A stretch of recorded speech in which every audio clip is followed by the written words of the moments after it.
Hello বন্ধুরা, BN বুক রিভিউয়ের নতুন এপিসোডে সকলকে স্বাগত জানাই। আজকে অন্তরীপ প্রকাশনী থেকে প্রকাশিত হওয়া একটি রহস্য কাহিনী সংকলন উদিত সূর্যের অন্ধকারের নন স্পয়লার পাঠ্য প্রতিক্রিয়া নিয়ে হাজির হয়েছি। প্রথমেই বলে নেওয়া দরকার, এটি একটি অনুবাদ গল্প সংকলন। এখানে সবকটি কাহিনী জাপানের রহস্য কাহিনী থেকে অনুদিত করা হয়েছে। সর্বসাকুল্যে রয়েছে 8টি কাহিনী। তার মধ্যে প্রথম 4টি কাহিনীর লেখক হচ্ছে কেইকিচি ওসাকা, পঞ্চম কাহিনীর লেখক হচ্ছে এডোগাওয়া র্যাম্পো, আর শেষ 3টি কাহিনীর লেখক হচ্ছে কিদো ওকোমাতো। প্রথমেই বলে রাখছি, এইগুলো সবই জাপানিজ নাম, তাই আমার উচ্চারণে হয়তো ভুল থাকতে পারে, তাই নিজ গুণে ক্ষমা করে দেবেন। এবারে যেটা মূল প্রশ্ন আসছে সেটা হলো, এই কাহিনী সংকলনটি কেমন হয়েছে, গল্পগুলো কি আদৌ ভালো? এছাড়া সব থেকে বড় প্রশ্ন, অনুবাদ কেমন? আসুন এই সবকটি প্রশ্নের উত্তর আলোচনা করা যাক। তবে আলোচনা শুরু করার আগে বইটির বিষয় একটু নন স্পয়লার ভাবে বলে নেওয়া দরকার। জাপানের বিখ্যাত রহস্য কাহিনী লেখক হিগাশিনো, তার লেখা একটি বিখ্যাত কাহিনী হচ্ছে the division of suspect x. এই কাহিনী শুধু পাঠক মহলে সমাদৃত হয়েছিল তা নয়, এই কাহিনী নিয়ে সিনেমা পর্যন্ত তৈরি হয়েছে। তারপরে হিগাশিনো আরও অনেক ভালো রহস্য কাহিনী লিখেছেন, যেগুলি বাংলা ভাষাতেও অনুদিত হয়েছে এবং পাঠকদের সমাদর পেয়েছে। কিন্তু ওনার আগেও বেশ কিছু লেখক এমন আছেন যারা প্রথম বিশ্বযুদ্ধ বা দ্বিতীয় বিশ্বযুদ্ধ চলাকালীন বেশ কিছু দারুণ রহস্য কাহিনী লিখে গেছেন, কিন্তু সেই লেখাগুলি এর আগে জনসমক্ষে সেইভাবে আসেনি।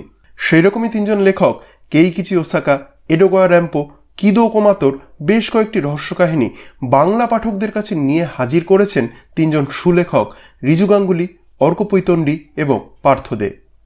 প্রথমেই আসি সুলেখক রিজু গাঙ্গুলির অনুবাদের বিষয়ে। তিনি এই বইতে প্রথম 4টি কাহিনীর অনুবাদ করেছেন, আর এই সবকটি কাহিনীর আসল লেখক ছিলেন কেইকিচি ওসাকা। এবারে সেই কাহিনীগুলি কেমন, আর রিজুবাবু সেই কাহিনীগুলির অনুবাদ কেমন করেছেন, আসুন আলোচনা করা যাক। প্রথম 4টি কাহিনী রহস্য কাহিনী হলেও এর মধ্যে কিন্তু সেই অর্থে কোনো একজন ডিটেকটিভ বা পুলিশ এসে সব রহস্যের সমাধান করেনি। এই কাহিনীগুলির রহস্যগুলির সমাধানে সব থেকে বেশি যেটা জোর দেওয়া হয়েছে সেটা হচ্ছে তার পারিপার্শ্বিক পরিস্থিতি দেখে সায়েন্টিফিক ডিডাকশনকে। সেটা সাধারণ কোনো মানুষও করে থাকতে পারে, এবং কিছু কাহিনীতে সেটাই হয়েছে। এই কাহিনীগুলি পড়তে পড়তে অনেক সময় আমার মনে হয়েছে যে স্যার আর্থার কোনান ডয়েলের কোনো গোয়েন্দা কাহিনী বা শার্লক হোমসের কোনো তদন্ত কাহিনী পড়ছি। ফলে প্রতিটি কাহিনী হয়েছে আমার কাছে সুখপাঠ্য। যে সমস্ত টুইস্ট বা টার্ন এইসব কাহিনীতে রয়েছে তা পড়ে আমার মনেই হয়নি যে এটা আমি কোনো পুরনো দিনের কোনো লেখা পড়ছি। কাহিনীগুলোর লেখার স্টাইল এবং ডিডাকশন করার পদ্ধতি আমার বেশ পছন্দ হয়েছে। অতএব কেইকিচি ওসাকার লেখা প্রতিটি কাহিনী আমার বেশ ভালো লেগেছে। এখানে পড়ার সাথে সাথে পাঠকদের মগজ কাটানোর সুযোগ দেওয়া হয়েছে। এই বিষয়টি আমার পার্সোনালি খুবই পছন্দের। এবারে আসে অনুবাদের প্রসঙ্গে। অন্য ভাষায় লেখা কোনো কাহিনীর বঙ্গানুবাদ করা দেখতে যতটা সহজ, আসলে কিন্তু ততটা সহজ কাজ নয়। বিভিন্ন ভাষার লেখার স্টাইল ভিন্ন ভিন্ন। সেই সমস্ত লেখাগুলিকে বাংলাতে ট্রান্সলেট করে বাংলার সাহিত্যপ্রেমী মানুষদের মনের মতন করে রচনা করা বেশ কঠিন কাজ বলেই আমি মনে করি। একটি উদাহরণ দিই, আই গো টু স্কুল এর আক্ষরিক অনুবাদ হলো আমি যাই স্কুলে, কিন্তু আমরা যখন কথা বলি তখন কিন্তু বলি আমি স্কুলে যাই। অর্থাৎ কোনো রকমে আক্ষরিক অনুবাদ করে দিলেই সেটা কিন্তু শ্রুতিমধুর বা পাঠমধুর হয় না। তার জন্য সাহিত্যজ্ঞানের প্রচণ্ডই দরকার, না হলে সেই অনুবাদ পড়ে পাঠক তৃপ্ত হতে পারে না। এই ক্ষেত্রে রিজুবাবু এত সাবলীলভাবে অনুবাদ করেছেন যে মনেই হয় না কোনো অনুবাদ কাহিনী পড়ছি, মনে হয় যেন বাংলাতে লেখা কোনো রহস্য কাহিনী পড়ছি। তাই সেই দিক থেকে রিজুবাবুর অনুবাদকে সাবলীল অনুবাদ বলতে আমার কোনো দ্বিধা নেই। পরবর্তী অর্থাৎ পঞ্চম কাহিনীর বিষয়ে আসা যাক। কাহিনীটির নাম সাইকোলজিক্যাল টেস্ট। এই কাহিনীর আসল লেখক ছিলেন এডোগাওয়া র্যাম্পো। এই কাহিনীটি অনুবাদ করেছেন অর্ক পৈতন্ডি। এবারে এই কাহিনীটি কেমন আর অর্কবাবু এই কাহিনীর কেমন অনুবাদ করেছেন, আসুন আলোচনা করা যাক। এই কাহিনীর সংকলনের এটি একমাত্র ইনভার্টেড রহস্য কাহিনী, অর্থাৎ কাহিনীর শুরুতেই অপরাধী কে এবং কি তার মোটিভ সেটা জানিয়ে দেওয়া হয়েছে। এবারে এই কাহিনীর নায়ক সেই অপরাধীকে কিভাবে ধরতে পারবে সেটাই দেখানো হয়েছে।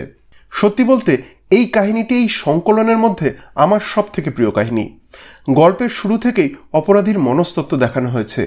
সে কিভাবে ভাবনা চিন্তা করছে, সে কিভাবে তার অপরাধের হাত থেকে বাঁচার চেষ্টা করছে, সেই সব খুব সুন্দরভাবে এখানে দেখানো হয়েছে। এই কাহিনী পড়তে পড়তে আমার জাপানের একটি বিখ্যাত ম্যাঙ্গা কমিক্স ডেথ নোটের কথা মনে পড়ে যাচ্ছিল। সেখানেও প্রোটাগনিস্ট আর অ্যান্টাগনিস্টের মধ্যে এরকম একটা ইঁদুর বেড়ালের দৌড় দেখানো হয়েছিল। এই কাহিনী থেকেই যদি সেই কাহিনীর আইডিয়া লেখকের মাথায় এসে থাকে তাহলে সেটা আমি অবাক হব না। এবারে আসা যাক অনুবাদের প্রসঙ্গে। অর্কবাবু অনুবাদ হিসেবে খুব একটা খারাপ কাজ করেননি, পড়তে আমার বেশ ভালোই লেগেছে, কিন্তু অনুবাদটিকে আমার আগের অনুবাদের থেকে হালকা দুর্বল বলেই মনে হয়েছে। তার কারণ আগের 4টি কাহিনীর মধ্যে যে সাহিত্য রস আমি পেয়েছিলাম সেই দিকটা এই কাহিনীর অনুবাদে আমার একটু কম বলে মনে হয়েছে। এটা যে একটা অনুবাদ কাহিনীই পড়ছি সেটাই আমার মনে হয়েছে, কিন্তু তার মানে এটা নয় যে অনুবাদ খারাপ হয়েছে। অনুবাদ যথেষ্টই ভালো হয়েছে, তবে যেটা একটু আগেই বললাম আগের থেকে হালকা দুর্বল লেগেছে আমার। এবারে এই সংকলনের শেষ 3টি কাহিনীর বিষয়ে আসি। শেষ 3টি কাহিনীর লেখক হচ্ছে কিদো ওকুমাতো। এই কাহিনীগুলি অনুবাদ করেছেন সুলেখক পার্থ দে। এবারে এই কাহিনীগুলি কেমন আর পার্থবাবুর অনুবাদ কেমন হয়েছে আসুন আলোচনা করা যাক। শেষ 3টি কাহিনী একজন গোয়েন্দা ইন্সপেক্টর হানসিচির তদন্তের কাহিনী। এই গোয়েন্দার স্টাইলও অনেকটা শার্লক হোমসের মতন, তীক্ষ্ণ নজর, অসাধারণ পর্যবেক্ষণ আর সায়েন্টিফিক ডিডাকশন করতে ওস্তাদ এই গোয়েন্দা হানসিচি। তবে এই কাহিনীর স্টাইলটা অনেকটা তারানাথ তান্ত্রিকের মতন, অর্থাৎ এই হানসিচির এখন অনেক বয়স হয়ে গেছে এবং সে লেখককে তার অতীতের সব অ্যাডভেঞ্চার কাহিনী শোনায়। এমনি পড়তে খারাপ লাগে না, তবে প্রথম 5টি কাহিনীর তুলনায় শেষ 3টি কাহিনীকে আমার একটু দুর্বল মনে হয়েছে।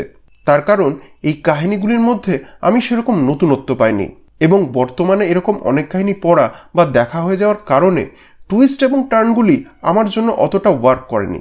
প্রথম 5টি কাহিনীকে আমি বারবার পড়তে চাইব, কিন্তু শেষ 3টি আমার ওয়ান টাইম রিডই লেগেছে। এবারে আসা যাক অনুবাদের প্রসঙ্গে।